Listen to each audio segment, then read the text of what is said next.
A game 3 years in the making, WayForward's hair-whipping Half Genie is at it once again in her first true HD game, with the help of fans across the world thanks to Kickstarter. But is this another Mighty Number 9, or is this a Shovel Knight, or even Undertale? Let's dance our way through the danger and find out. So first and foremost, I will be spoiling the plot, so skip to this time of the video to avoid spoilers. We good? Okay, so the story begins with Shantae waking up in the middle of the night to a strange voice. She follows this voice to where she is warned of a great danger that will affect both her world and the world of the genies, and announces that it's up to Shantae to stop it. It turns out that this was all just a dream, and she just shakes it off. She then meets up with her Uncle Mimic, where it turns out he's trying to build a new invention called the Dynamo that will make Shantae's job of Guardian of Scuttletown a little easier. Just as he's about to look over the blueprints, he notices that they're missing, and who's to blame other than Risky Boots, as one of her Tinkerbats runs off with it. Rampage ensues, and Risky is seen attacking the main street of Scuttletown, and Shantae heads out to stop her. After sinking the poop toot, she gives the plans back to Shantae, who then returns them to her uncle. The mayor then appears to abruptly fire Shantae due to the havoc Risky caused, and then announces he's looking for a new half-genie guardian. With nothing else to do, Shantae decides to head out to help her uncle find the remaining parts of the dynamo. Before she heads off, though, she is met by her replacement, Holly Lingerbean, with a design that came right out of Splatoon. I mean, look at this! Don't you see Splatoon out of her? Anyways, in terms of major plot, the story doesn't really go much elsewhere until the very end of the game. Yeah, some minor plots are there, but nothing major. In short, Shantae rescues the maidens and mermaids of Mermaid Falls from the Techno Baron, stops Holly from wiping out everyone's memories because, as it turns out, she isn't actually a half-genie, but just someone who was very popular back in Tasseltown, but a sandstorm wiped out the entire town and she wanted her memory to be saved. She accomplished this by wiping out everyone's memories in Scuttletown so that she could be the only thing that they remembered. She gets taken care of, and we don't see her throughout the rest of the game, so this Splatoon wannabe was just here and gone. She also stops the Ammo Baron from ruling the skies via magic carpet armor, and stopping the rumor that Hypno Baron is releasing a creature of unspeakable horror, which turns out to be Squid Baron! Squid Baron's easy, he ain't no unstoppable monster. She takes care of both Barons, where she finds out that he just wanted to create Squid Baron merchandise, which I would totally be down for. I mean, who wouldn't want a Squid Baron plush? After all those little side stories, Shantae retrieves the last of the parts for the dynamo and gives them to her Uncle Mimic. They start up the machine, but something goes haywire, and the machine strikes Shantae, turning her evil. Turns out Risky gave back the plans to Shantae earlier, but not without modifying them first. She looked over the plans and plans to create an even better dynamo that will turn the genie realm against the world. Shantae's friends talk her out of her evil spell, and now there's a choice to make. Do you take Risky head on, or do you search for clues to figure out what exactly she plans on doing and how to stop it? The choices are yours and yours alone!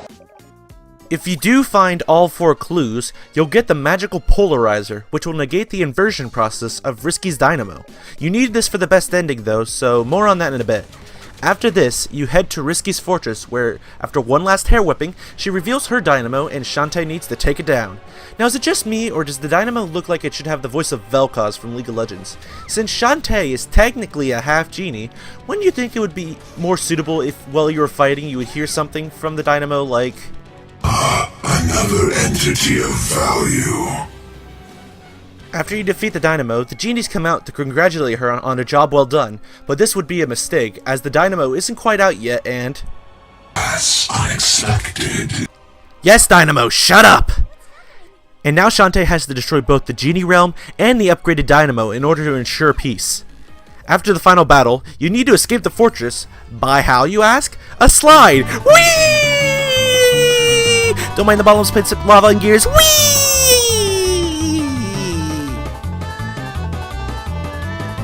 And finally, after all of that, Shantae has saved the day once again, and if you manage to get the magical polarizer, you find out that you didn't actually destroy the genie realm, and the genie realm is safe and sound. Shantae bids farewell and asks to say hey to her mother for her. The mayor asks Shantae to come back as guardian, to which she replies, I never left, and the game ends to the credits that are much shorter than Mighty Number 9's 4 hours. So the plot is harmless in a sense, but there really wasn't much tension throughout the majority of the game. The only real major tension is when you are confronted with Risky, which is only at the very beginning or end of the game. While there is fluff in the middle, but it just serves as a way to get the rest of the parts for the dynamo. I will credit the writing, however, as to say it's some really good stuff, and I got a kick out of some of the in-game humor, especially with the Squid Baron, as he's probably my favorite character in the game. And there is one line in particular with the Ammo Baron where he said that this ship cost billions of crowdfunding dollars, which is a reference to that this game was a Kickstarter game. It's harmless at best, but that's not why I play Half Genie Hero, it's for the gameplay. Since Shantae got her genie side back at the end of Pirate's Curse, spoiler alert by the way, she's able to belly dance her way through numerous transformations. Some are useful as the monkey, which can climb on walls, jump higher, and run faster. Then there are some, like the mouse, which I think I only used about 5 times because certain areas can only be accessed by the mouse, which are mazes in themselves, which I see a nod to actual scientists' experiments with mice and mazes, but it's just padding in my video game where I could get from point A to point B in 5 seconds if it was just a straight path. But there are zigzags everywhere, which pad out the time needed with the mouse. Especially in Mermaid Falls, where all the platforms basically scream, "Use the mouse transformation!" A good handful of these are optional, but I would recommend going out of your way for some of these. Like the mermaid transformation, which can swim underwater at will. Some of them also get power-ups, like the monkey dash, which allows you to dash up walls, and the elephant stomp, which lets you smash boulders below you, and the occasional flower that hides goodies. It also helps that all of them control very well, minus the harpy with its butter feet and can't turn worth crap, but allows you to fly at will and basically puts the bat transformation, when you get earlier in the game, to shame.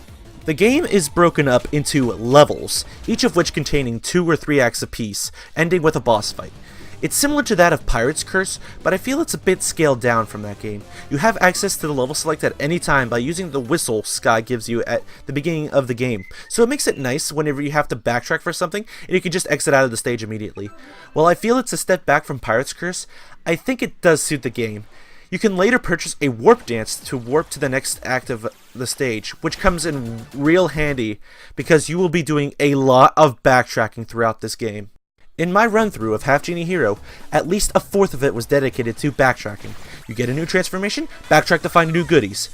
In order to get 100%, you have to backtrack for a bunch of things, and it gets annoying when you look at the level select and you notice you only have one more thing to get. You don't remember where it is, so you spend a good amount of time searching every corner to find it, which wastes time. Shantae? Main Street's still on fire. Oh, give me a minute, gotta find that last key. Backtracking was also in Pirate's Curse, and in a Metroidvania type game, you are expected to have backtracking, so I'll keep my gripes to a minimum. It's also great that this game is a beauty to look at and listen to. This is Shantae's first game in true HD, and that means we're rocking brand new sprites for Shantae and friends, and they are gorgeous. The game as a whole looks amazing, and although there are some 3D elements in the game, while they are nice to look at, they don't blend well with the sprites sometimes. I also don't need to explain how amazing this soundtrack is. It's Jake Kaufman, and it's Jake Kaufman doing what he does best, making music. Just listen to some of this music.